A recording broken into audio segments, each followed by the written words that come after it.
ابھی افریقہ کے ایک واقعہ پڑھ رہا، بڑا اچھا واقعہ تھا کہ رمضان کا مہینہ شروع ہوا تھا. کہ امام صاحب جو مسجد محلے کے امام صاحب تھے، ان کو ایک آدمی، سارے محلے والے ایک روز کر کے دعوت دیتے تھے، امام صاحب کو بلا کر کھانا کھلاتے. تو بتایا کہ افریقہ کے اندر میں امام صاحب کو ایک نوجوان نے دعوت دی اور روم کے اندر لے گئے. امام صاحب بیٹھے، یہ نوجوان دروازہ کو بند کر کے کھانا لینے چلا گیا. کھانا آیا، امام صاحب کھانا کھائے، دعا کر کے وہاں سے نکل گئے. تو وہ جو نوجوان دعوت دیا تھا، اس کی بیوی امام صاحب کے نکلنے کے بعد روم کے اندر میں داخل ہوئی تو دیکھتی کیا ہے کہ $300 300 روپیہ یہیں پر میز پہ رکھا ہوا تھا. وہ پیسہ نہیں ہے. تو اس کی بیوی بولی کہ دیکھیں نا، ہم یہیں پر 300 روپیہ رکھے تھے، وہ روپیہ نہیں ہے. ادھر ادھر دیکھا تو نہیں ملا.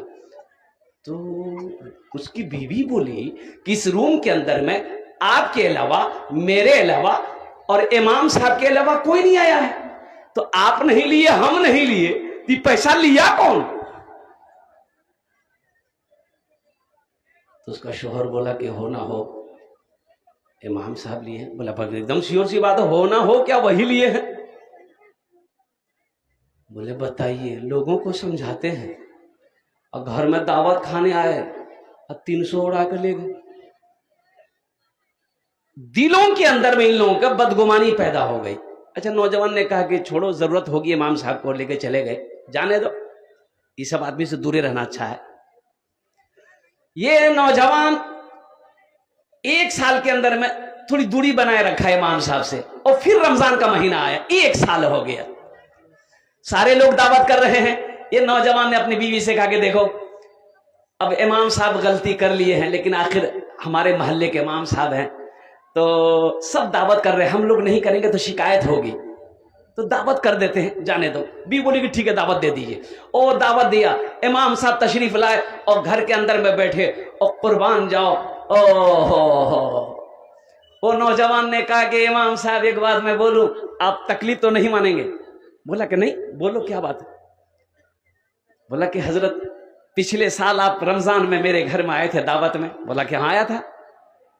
بولا کہ حضرت اگر آپ کو پیسے کی ضرورت تھی تو آپ ہم سے مانگ لیتے، لیکن $300 یہاں میرا 300 روپیہ رکھا ہوا تھا، شاید آپ نے اٹھائے. تو امام صاحب بولے ہاں میں نے اٹھائے ہیں.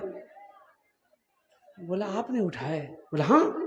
امام صاحب بولے کہ جب آپ نے مجھے کمرے کے اندر داخل کیا تو آپ نے فین چلا دیا، پنکھا چلا دیا، وہ پیسہ آپ کا میز پہ وہ روپے پڑے ہوئے تھے، تو ہوا جب چلی تو وہ پیسے اڑنے لگے. تو میں نے کہا کہ یہ ادھر ادھر گر جائے گا، تو ہم 300 کا نوٹ اٹھا کر کے، یہ جو قرآن آپ کا ہے، ہم قرآن کے پہلے پیج میں کھول کے رکھ دیے تھے.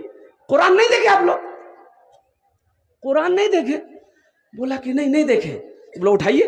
اور دیکھا وہاں قرآن رکھا ہوا ہے. قرآن کو اٹھایا، جیسے ہی قرآن کو کھولا دیکھا 300 روپیہ رکھا ہوا ہے. امام صاحب نے کہا 1 سال ہو گیا، 1 سال کا عرصہ گزر گیا، تم نے قرآن کھول کر نہیں دیکھا. کاش تم قرآن کھول کر دیکھتے، تمہاری امانت قرآن میں ملتی. یہ مسلمانوں کا عالم ہے، یہ مسلمانوں کی حالت ہے. قرآن ہمارے گھر میں ہے، ہمیں پڑھنے کی فرصت نہیں.